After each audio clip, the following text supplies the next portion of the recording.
Nintendo Switch. Let me show you what's going on. First thing we notice off the bat is there is a slightly lifted pin. It was a little bit bent over as well, but I bent it back.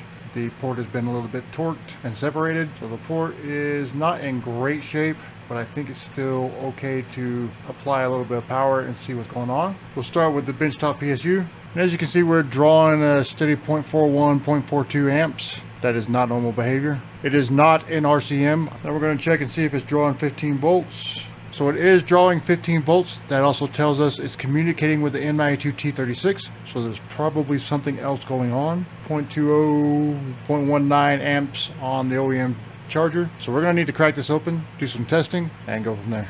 I have an announcement. I, being Mage Repair, am moving back home to Texas. My primary service area in Texas will be North Richland Hills, Hurst, Euless, Bedford, and Fort Worth in general. All mail-in services will be temporarily paused to the month of August and will resume sometime in September when I've worked out all the logistics. If you're a local shop in those areas and need micro-soldering services, please reach out. Talk to y'all from Texas in September. I feel so much safer with these radiation EMF neutralizers on here. Okay, we're going to stop here and do some initial testing. The visible side of the board when you take off the back cover is side B, and these are the common fault testing zones on side B and the areas we're going to check along with visual inspection. Let's start by having a little peek around. See if we see anything obvious. Fairly immaculate, no liquid damage, other than some crudiness around the port. Begin our testing around the M92T36, but the first capacitor we're going to test is tied to the Pi 3 USB on the back, this capacitor right here. And it goes through the M92T36, so the line we don't want shorted to ground is the line going to the chip. And it is dead shorted. So we definitely have a problem on the other side of the board, the Pi 3 USB. Let's go ahead and test around the chip. We do not have additional problems. This capacitor here has two lines going to the chip. In that case, one side will always be ground. As long as one side is ground, in this case, you are good. Okay, everything else seems fine around the M92T36, which we kind of suspected because we are drawing 15 volt, and the M92T36 is what communicates with the charger. Let's move up the board, check around our MOSFET area, make sure we don't have any shorts. Everything looks okay. Let's check our little filter. We want continuity going from the port to the chip, but we do not want continuity going side to side. Everything seems fine. Let's check our invincible fuse. Because we're communicating with the M92T36, it should be fine. It is. Now we're going to check our test pads. None of these test pads in this area should have a pathway to ground. If they do, you have a problem. We're going to slip over to the BQ24193 area, and we're going to check these test pads. Neither of these test pads should have a pathway to ground, and they do not. This coil should not have a pathway to ground. It should have continuity going through the coil, and it does. Excellent. And the same rules apply for the BQ24193 as the M92T36, except that it has multiple capacitors with multiple lines going to the chip. As long as one side is ground, you are good. And everything looks good. So we know we definitely have a problem on the other side of the board. We're going to have to continue with disassembly and take a look at side A.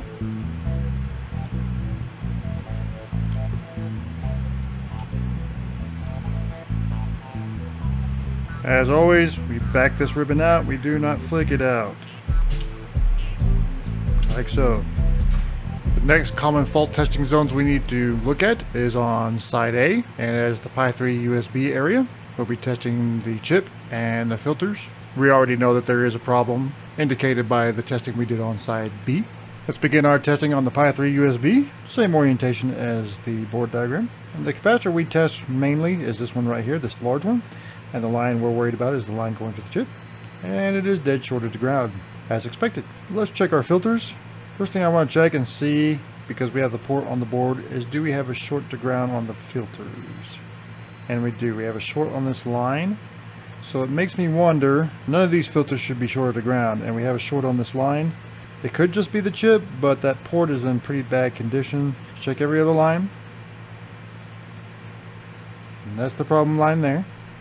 Let's check the filters themselves. And this filter seems to be blown. We're not getting continuity on this side of the filter, which makes sense because this is all shorted to ground. Same thing on these filters as the one on the other side. We do not want continuity going side to side. At the very least, we have a chip problem and a filter problem. The fact that this filter is not short to ground on both sides, though we're not getting continuity through it, it's definitely blown. That indicates the short is on the chip side, so the chip is definitely shorted. I still think we have a port problem. It's probably the original cause of our chip issue. So our target area problem number 1 is going to be the port. We're going to need to remove that first. Problem 2 is that blown filter located here. And problem 3 will be the Pi 3 USB chip itself. These are the areas we're going to be working on this board for your orientation purposes. We're preparing to remove our port. While I'm setting up my equipment, let me throw up my expected temperatures for this job.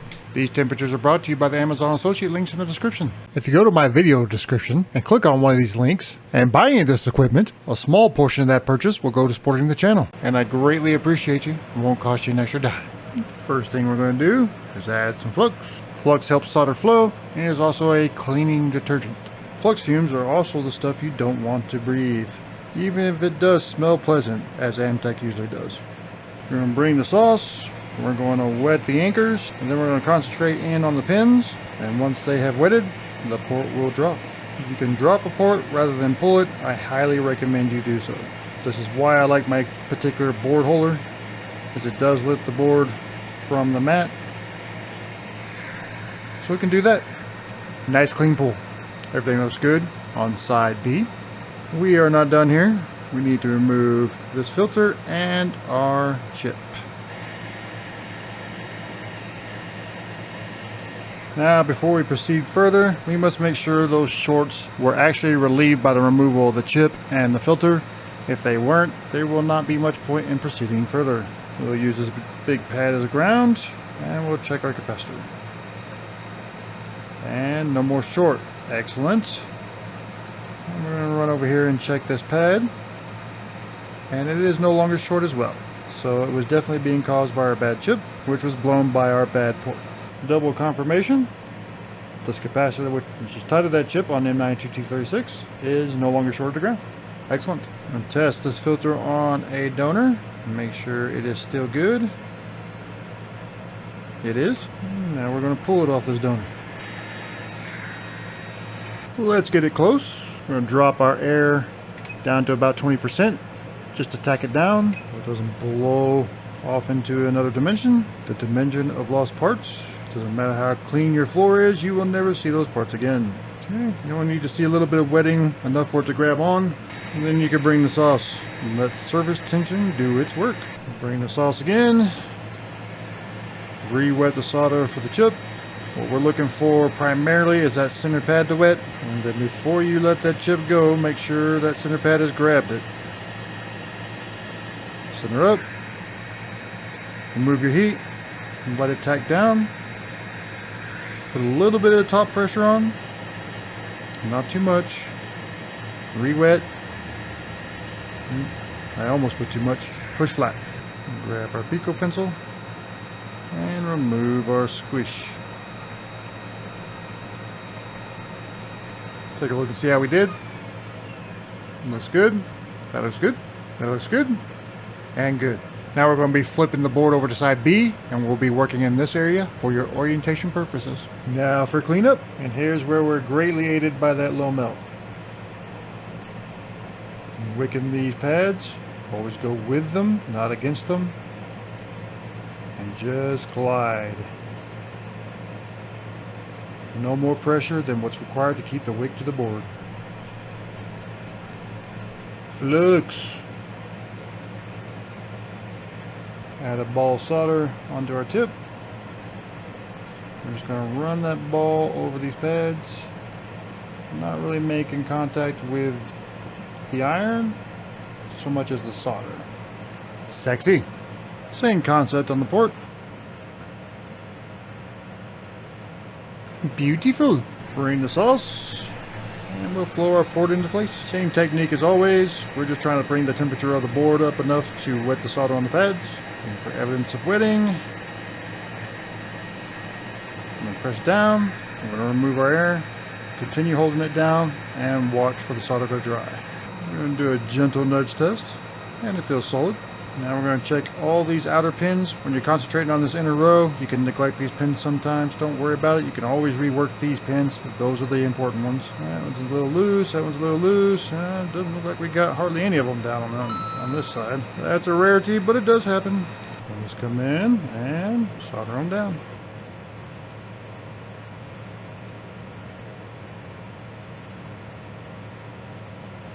Let's check them again.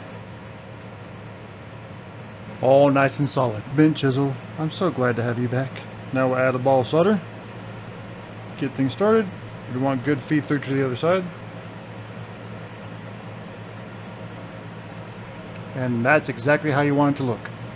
Next step is going to be to thoroughly clean off the board, thoroughly clean out the port, and then we'll come back and make sure everything is good with our power tests. Prepare for some power testing. First test we're going to perform is with our 3.5mm to USB-C cable going to our benchtop PSU, which you can see down here on PSU channel 1. And what we want to see here is just some recognition from both sides of the port. That looks normal, and that looks normal. Excellent. Now on PSU channel 2, we're going to use our modified iPhone power squid, which we have fitted with Nintendo Switch and Nintendo Switch Lite battery connectors. And we're going to activate using our OEM charger. Just a quick connection and out. And what we want to see here is just a steady climb in amperage with no hanging up. And that's looking really good. Now we want to check and make sure we are docking using our docking dongle. Sometimes you have to try in a different direction. It doesn't always work the first time, so don't get trolled. And there we go. We are docking. We still need to reassemble and continue our testing from there just to make sure there are no additional problems.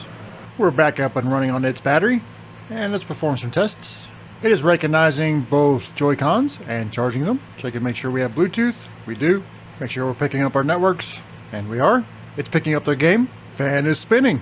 And we're fast charging at 15 volts, 0.96, 0.95 amps.